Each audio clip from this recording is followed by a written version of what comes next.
Menagih utang rasanya setengah mati. Apalagi menagih janji. Ada yang janji pengen dinikahin, malah pergi tak kembali. Selamat datang di channel Jalan Hidup AR5. Bersama saya, Arey.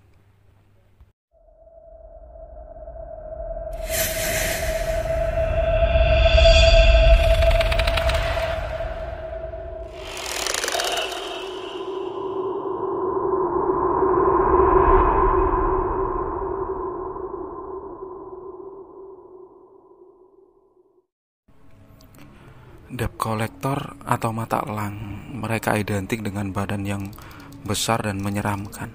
Beda dengan waktu itu, lebih cenderung ke kurus. Tapi beberapa kali dimintai bantuan teman untuk menemani menagih utang atau sekedar mencari informasi keberadaan orang. Hal itu disebabkan karena aku punya banyak teman atau kenalan di luar. Nah, hari itu seorang teman, sebut saja dia namanya Ari. Si Ari ini disuruh bapaknya untuk menagih ke seseorang. Bapaknya si Ari ini, beliau bekerja sebagai penjual sapi. Kala itu ada salah satu langganannya yang membeli sapi dengan kekurangan uang. Tapi setelah beberapa bulan itu ditagih, tapi tak kunjung juga orang ini melunasi gitu. Bahkan nomornya bapaknya Ari ini pun diblokir. Sempat beberapa kali beliau ke rumahnya, tapi tak pernah ketemu. Kekurangan uang waktu itu 800.000. Nah, bapaknya Ari ini bilang ke Ari kalau kamu bisa meminta kekurangan ini, uangnya boleh buat kamu. Nah, Ari waktu itu berhubung dia kurang tahu tentang keberadaannya orang itu, dia meminta tolong ke aku untuk mencarikan informasi. Nah, setelah Ari ngasih nama orang dan alamatnya, aku sanggupin, "Ya Ari, aku ada teman di sana. Nanti cobalah aku cari informasinya." Nah, kala itu sore harinya aku pergi ke desa tersebut. Jaraknya lumayan jauh lah, sekitar 15-20 kilo dari rumah. Aku mengingat di situ ada seorang teman. Nah, sebut saja dia Mita. Mita ini adik kelasku waktu sekolah dulu. Aku sama dia ini akrab gara-gara kita dulu satu organisasi. Dan beberapa kali aku sempet ngantar pulang si Mita ini gara-gara dia itu tak ada jemputan. Lama tak berkunjung ke tempat itu, aku mencoba mengingat-ingat rumahnya. Akhirnya ketemu. Dengan ciri khas ada satu pohon kamboja di depan rumahnya itu. Sore hari waktu itu, aku masuk ke rumah Mita. Ketika aku bilang "Assalamualaikum", tak lama kemudian jawaban dari dalam rumah, "Waalaikumsalam." Seorang gadis berpakaian celana pendek keluar dari rumahnya. "Loh Mas, kok tumben kesini? Ada apa?" Akhirnya kita ngobrol di teras rumahnya, ada kursi sama meja di situ. Belum lama ngobrol, bapaknya si Mita ini tiba-tiba keluar. Beliau ini kepala pengairan di daerah tersebut. Dengan badannya yang gemuk, dengan kumisnya yang tebal, memang sedikit menyeramkan. Cuma karena beberapa sudah kenal dan beberapa kali ketemu, beliau sudah akrab. Beliau nanya, "Loh, ada tamu, tumben kamu kesini?" Belum sempat aku jawab, beliau ini masuk lagi ke rumah. Kala itu aku lanjutin ngobrol sama si Mita. Tiba-tiba bapaknya ini keluar lagi. Aku dilempar sama sarung. Nah, di situ beliau berkata, "Ngobrolnya nanti aja. Ini sudah maghrib. Ayo sholat dulu." Si Mita sambil nyengir dia berdiri. "Sudah Mas, tobat sana dulu. Nanti kesini lagi. Ikutin bapak ke masjid." Padahal waktu itu aku pakai celana, cuma gara-gara ada beberapa robekan Jadi beliau ngasih sarung. Aku berjalan sama bapaknya si Mita ini menuju ke masjid yang jaraknya sekitar 30 meter lah. Nah, sialnya lagi, pas aku masuk masjid itu, tiba-tiba bapaknya Mita ini noleh lagi ke aku. Beliau bilang, "Loh, ngapain kamu kesini? Wudhu dulu sana baru masuk masjid." Mungkin saking canggungnya atau terlalu lama tidak melaksanakan ibadah, jadi sedikit kelupaan. Sebuah kejadian yang sebenarnya cukup memalukan. Nah, singkat cerita, akhirnya setelah selesai kita sholat, kita kembali lagi ke rumahnya Mita. Di situ aku sama bapaknya ngobrol lagi di teras tadi. Tak lama kemudian 2 cangkir kopi dibawakan Mita disuguhkan ke aku sama bapaknya. Beliau akhirnya bertanya, "Tumben kamu main ke sini, emang ada apa?" Aku sempat menceritakan tentang kalau ada seorang teman meminta bantuan kala itu untuk mencari informasi tentang salah satu nama orang di situ. Nah, ketika itu bapaknya Mita itu sempat terdiam. Tak lama kemudian beliau berkata, "Kamu kalau mau menagih ke orang itu hati-hati. Orangnya terkenal ruwet. Kurang bergaul dengan warga di sini juga. Toh dia kan juga pendatang di sini." Aku jarang melihatnya, mungkin dia punya usaha di luar. Sempat terdengar dari cerita orang-orang memang ada beberapa kali orang menagih ke situ. Jadi begini saja, nanti kalau ketika aku melihat orangnya di rumah, nanti kamu biar dikabarin si Mita. Nah, singkat cerita akhirnya aku pulang. Aku kabarin si Ari ini kalau nanti ada informasi kita baru ke sana. 2 hari berselang. Sekitar jam 8 malam, teleponku berdering. Ada telepon dari Mita. "Halo Mas, kata bapak orangnya ada di rumah. Mas cepat aja ke sini mumpung belum terlalu malam." Langsung saja waktu itu ku kabarin si Ari. Nah, Ari langsung bilang ke bapaknya kalau mau ke tempat itu. Sempat diingatkan ini terlalu malam, apa enggak pagi aja. Tapi Ari tetap bilang mumpung orangnya ada di rumah. Setelah itu Ari langsung ke rumahku untuk menjemput. Kita langsung ke sana. Sudah hampir jam 9 malam. Masih juga ada kendala. Sebelum memasuki kampung orang yang mau kita tagih tadi, di persawahan, di jalan yang sepi, tiba-tiba motor si Ari ini mogok.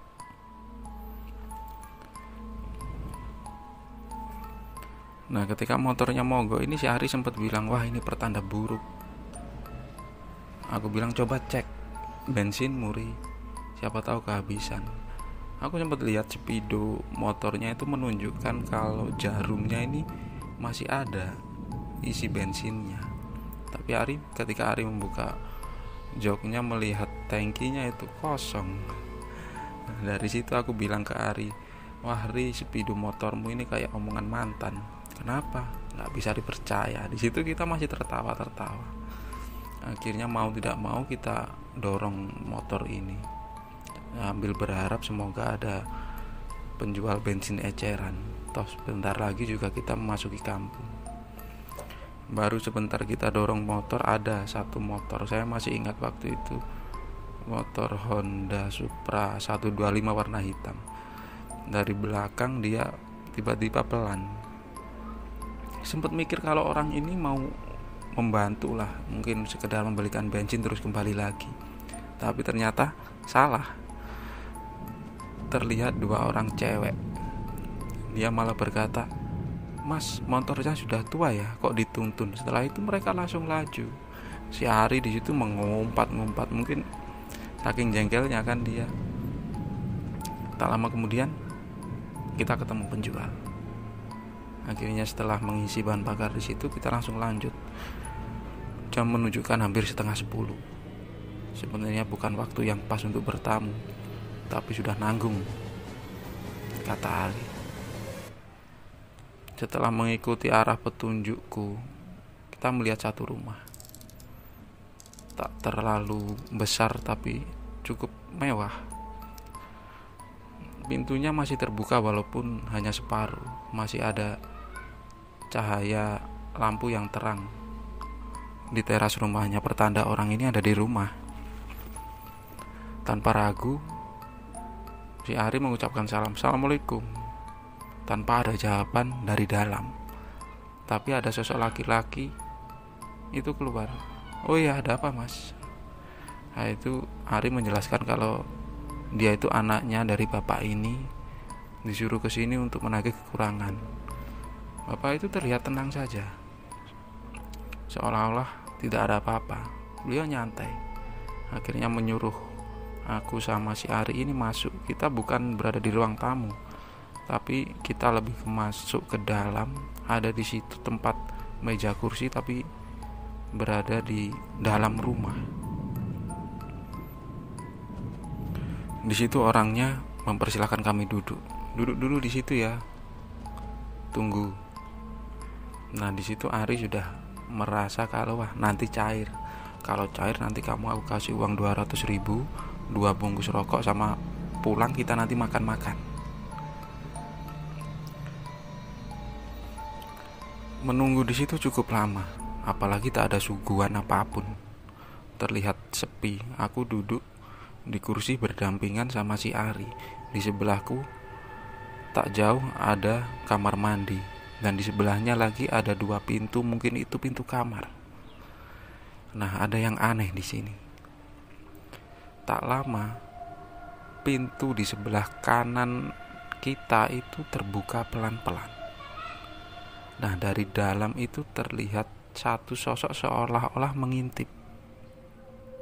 Tak terlihat jelas, hanya terlihat rambut dan wajahnya yang hitam, karena mungkin di dalam itu gelap. Lampunya kamar itu mati. Aku sempat melirik dan tak pernah berpikiran apapun. Sedangkan Ari cukup lama melihat. Ketika itu tiba-tiba pintunya tertutup lagi. Tak lama kemudian bapaknya itu datang. Beliau bertanya, "Kekurangannya berapa ya?" Nah, si Ari ini bilang 800.000 pak. "Oh ya sudah, kamu tungguin ya, aku ambil uang dulu." Nah, tak lama kemudian istrinya bapak tadi itu keluar. Dia itu membawakan 2 cangkir teh kala itu. "Silakan diminum mas," sambil melihat mukanya yang jutek. Nah, si Ari ini bertanya, "Bu, itu tadi anaknya tah, tapi kok gak jadi keluar?" "Mana ada mas, aku cuma hidup berdua, anakku ada di luar kota semua." "Memang di mana?" Si Ari menunjuk ke arah kamar pojok di samping kamar mandi. "Tidak ada siapa-siapa mas." Si Ari ini tetap ngeyel, "Ada bu, tadi ada yang buka, dan saya yakin itu pasti cewek." Nah, kala itu ibunya berkata, "Kalau mas gak percaya, ayo coba kita periksa." Akhirnya mau tidak mau aku mengikuti ibu ini, dan Ari berada di belakangku. Ketika pintu ini dibuka, betul-betul di dalamnya itu berhamburan, seperti sebuah bekas kamar yang tidak terawat. Ibu itu buka pintu itu. Setelah itu menyalakan lampu. Tak tampak siapapun di situ, hanya ada barang-barang bekas dan ada satu lemari kecil terbuat dari kayu yang sudah tampak lapuk. Dan itu tidak mungkin bisa muat untuk orang. Aku sempat berpandangan sama si Ari. Kita mencari-cari di tempat itu, benar-benar tidak ada siapa-siapa. Akhirnya ibunya ini bilang, "Tidak ada siapa-siapa kan mas?" Akhirnya kita kembali duduk. Setelah itu ibunya sambil membawa nampan tadi, beliau kembali lagi masuk ke dalam. Nah, si Ari ini diam saja. Sempat aku ajak ngomong, dia pun tetap diam. Dan tak lama kemudian pintu tadi terbuka lagi, sedikit lebih lebar. Aku dan si Ari ini benar-benar melihat ke dalam. Tampak terlihat jelas itu sosok wanita. Walaupun di dalamnya gelap, tapi masih ada sinar dari ruangan kami tadi. Kita saling berpandangan. Sosok itu hanya diam, tapi ketika dia mulai melambai-lambaikan tangan, di situ kita sudah mikir itu bukan manusia. Wajahnya seolah-olah jelas, seperti memanggil-manggil kami kala itu. Ketika pandangan kami menuju ke sosok itu tadi, terdengar ada langkah kaki. Bapak yang kita tagih tadi tiba-tiba datang ke tempat kita. Setelah itu pintu kamar itu tertutup dengan keras, seolah-olah dibanting dari dalam. Nah, di situ bapaknya bertanya kepada kita, "Kenapa, Mas?" Si Ari tidak jawabku, "Tidak ada apa-apa, Pak." "Oh, suara itu. Memang Mas sudah melihat kah?" Bapaknya sempat berkata seperti itu. "Biasa itu, Mas, kalau di sini." Si Ari ini tampak ketakutan. Aku lihat di keningnya ini keluar keringat dingin. Akhirnya bapak itu berkata, "Dek, bilang ke bapaknya ya, uangnya cuma ada 300.000. Mungkin lain kali kalau ada uang, Masnya kesini lagi saja, nanti aku yang kabarin." Nah, si Ari ini langsung bilang sambil mengambil uangnya, "Pak, sudah, ini saja sudah cukup, anggap saja lunas." Spontan ku injak kaki si Ari ini. "Loh, Ri, kalau nanti uangnya cuma 300, aku dapat berapa?" Nah, si Ari ini sambil berdiri memegang tanganku, "Ayo sudah, kita pulang aja, soal urusan uangmu nanti aku yang urus." Dari situ kita pamit. Bapak itu sempat aku lirik, bapak itu dia itu seperti tersenyum, seolah menandakan sesuatu. Ketika kami sudah pamit pulang, bapaknya ini bilang, "Mas, hati-hati di jalan ya." Beliau ini tertawa, seolah-olah mengetahui apa yang kami alamin tadi. Dari situ akhirnya kita tidak menjawab apapun. Masih memutar motor pulang, pintu itu sudah ditutup rapat. Setelah itu lampu depan dimatikan, pertanda tidak ramah sebagai tuan rumah.